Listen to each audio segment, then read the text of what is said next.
Good morning सांग मैंने जय जगन्नाथ।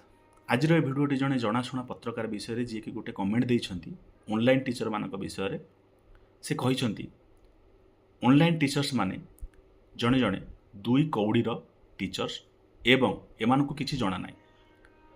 आपण मैंने जानते आजिकल यूट्यूब रे बहुत गुड़ाई चैनल अच्छी जो माने कि स्टूडेंट मानक शिक्षा प्रदान कर सब विषय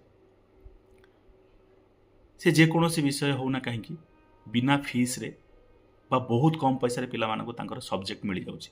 एत द्वारा कौन होना पिला सब्जेक्ट उपर अंडरस्टैंडिंग बा डीप नॉलेज धीरे धीरे बढ़िबार लगुच। आज टीचिंग स्टाइल पूर्व टीचिंग स्टाइल अपेक्षा भिन्न एवं बदली जाइए।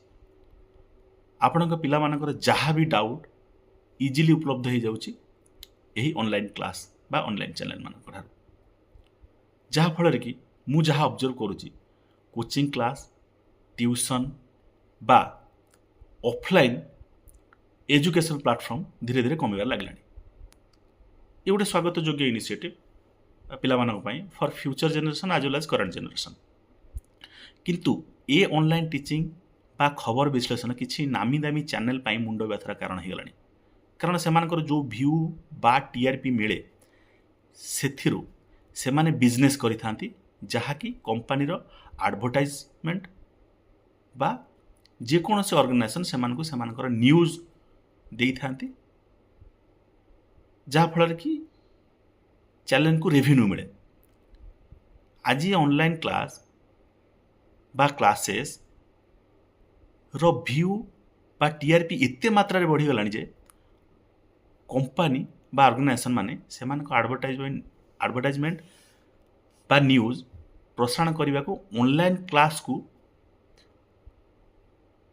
देवार लगलानी जहाँ फल कि चैनल मानकर बिजनेस कमिबार लगलानी। मु भावुची जेहेतु चैनल मानकर बिजनेस हाम्पर होउची सेथिलागी ए पत्रकार जनक ऑनलाइन टीचर मानकु कटाक्ष करी कहउचंती।